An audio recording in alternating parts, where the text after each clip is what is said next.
We are going to be seeing a cooler weather pattern and some spring shower chances returning to the forecast. I'm ABC 10 Chief Meteorologist Monica Woods, and let's get right to it. Short-term forecast is really not too many changes here outside of periodic cloud cover streaming on through. Overall, we're going to stay a little bit above average. We're under that ridge of high pressure, which is going to start to weaken over the coming days. We see a little hint of an onshore flow for our Monday evening, pretty typical with a late afternoon, early evening breeze, but it does pick up with earnest during our Tuesday afternoon. That's going to be coming in at about 15 to 20 miles per hour. Just a heads up for allergy sufferers, the pollen's going to be floating around tomorrow afternoon, and it does signal a change to a slightly cooler weather pattern as we'll get out of those above normal temperatures and see a pulse of some cooler air moving in. That will be most notable certainly on our Friday forecast as we start to see a little bit of moisture also driving towards the coast. Largely, this is going to stay to the north of California, but day by day, as we edge towards our Friday, we start to see a little bit better representation of this, tad bit more widespread throughout the state. And I'll show you that in just a moment. Meantime, weather playlists always available on ABC 10 Plus. Those extended forecast explainers, weather and climate specials, live, local, always on. Watch for free. Download it wherever you stream for free on TV. All right, let's get to that forecast. Now, we have seen our precipitation kind of falling off here, and it is all in line with that shift in our weather pattern that was so typical here in California. We see our wet season and our dry season, and we're just on the cusp of really heading into the much drier and warmer time of the year. So a lot of changes are unfolding in the background right now beyond just the day-to-day forecast.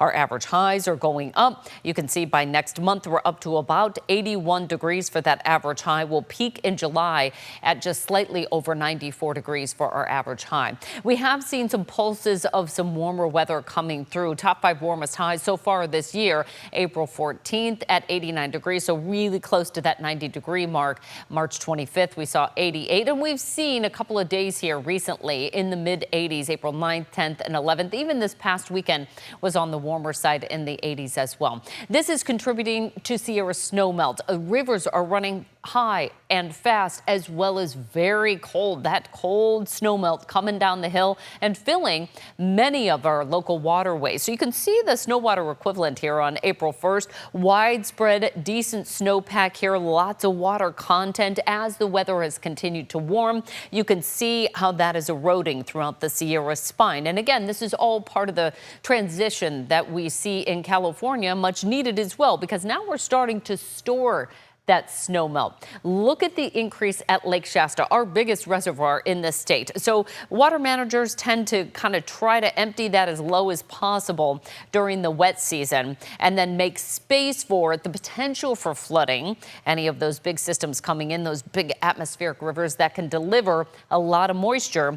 And then as we edge towards the dry season, we see that peak part of our snowpack, and then we're starting to edge towards our peak snow melt. So right now, the reservoirs are starting to fill up. They'll generally start to peak right around the beginning of June, and then they'll start to empty again as the water demands start to go up. Now, Folsom Lake, a much smaller lake, it serves a large metropolitan area of Sacramento for water needs, and that too is starting to fill up. But water managers have to be a little bit more conservative and have a little less flexibility, just given the nature that it's a smaller reservoir. So things are a little bit more tenuous on those smaller reservoirs. Looking at some of the major reservoir supply levels as of this date on Monday, Trinity at 89% full, 96 for Shasta. We took a look at that. 92 for Oroville. That's going to be our second biggest reservoir in the state. Folsom 93.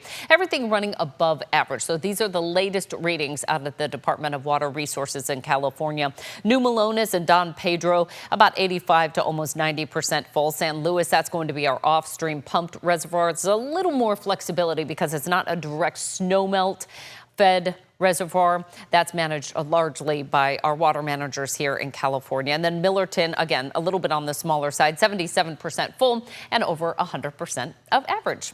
I talked about the peak snowmelt as opposed to the peak snowpack. And this is a large part of the equation of building our water year. We had our rainy season now in the rearview mirror. It started last October. October 1st starts the water year. It ends September 30th of this year. And you can see 50% of our annual precipitation happens between December, January, and February. We just passed that peak snowpack period.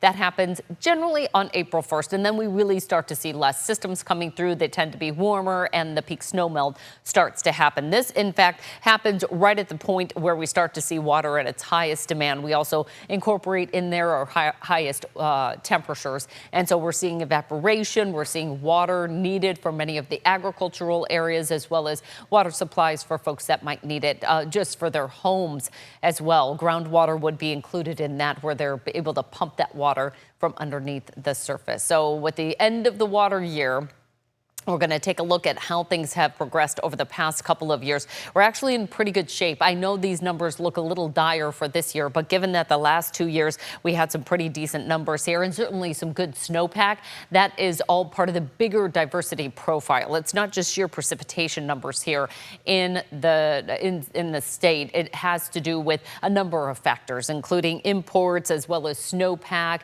and reservoir storage from the previous year. So how much stress were we really putting on the state over the past couple of years? We're a little bit behind this year. Yes, that is true. But overall, things are looking okay, given that we had some decent years prior to this one. Here's a look at our statewide snowpack. And again, this is since October 1st of last year. Almost all of us seeing a deficit from pretty much that I-80 line, which runs from San Francisco through Sacramento and South Lake Tahoe and then points southward. We're dealing with some deficits above that I-80 line, where we happen to have those biggest reservoirs. Things are pretty good. In fact, above average. We're almost 11 inches above average for Eureka. A couple of early season big atmospheric rivers drove those numbers up pretty quickly. Water year so far for downtown Sacramento kind of fell off here. January was basically a dry month. That is our typical wettest month of the year. We picked up steam in February. March ended up a little bit drier than average, and then April tends not to be a super wet month for us. We did need to catch up a little bit, though, because we ended up with March being slightly below average. Now, we are heading into another pattern change after this brief little pulse of cooler and wetter potential weather.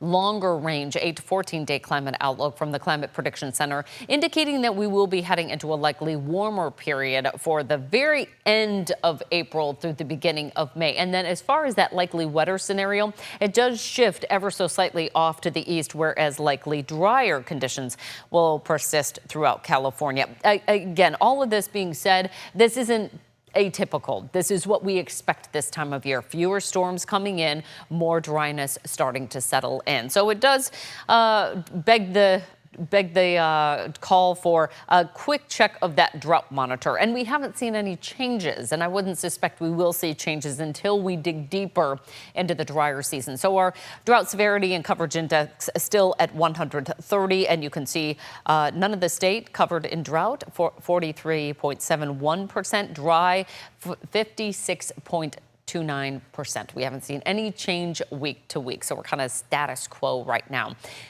I'm not expecting much in the way of accumulated rain as well. Although we start to see a shift to a cooler weather pattern driven by a couple of low pressure systems to the north of us, this is going to start to move that storm track to the south and allow that cooler air in. We just don't see a whole lot of moisture that will come our way from I-80 southward. So a few showers certainly in the extreme northern part of the state. We may see some thunderstorms as well. We'll be tracking those midweek. And then towards the end of the week, Thursday and into Friday, another low starts to head our way. That will bring back the chance of some showers here and perhaps a few snow flurries well north of us, right around the California-Oregon border. So we'll be tracking that towards the end of the week.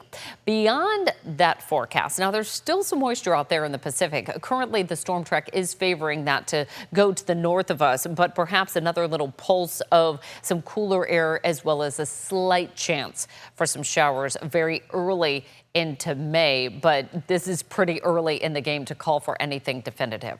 Our short-term 3-day forecast, you can see how those cooler temperatures start to settle in. 82 on Tuesday. We're down into the 70s on Wednesday, right on target for where we should be. Then we dip below average by Thursday, back into the low 70s. We're in the upper 60s on Friday. Slight chance of a brief shower passing through. We'll be updating that daily. And then as we get into the weekend, it looks right back to dry weather, slightly cooler conditions, and we're right back to some of that spring warmth by early and middle part of next week with mostly sunny skies.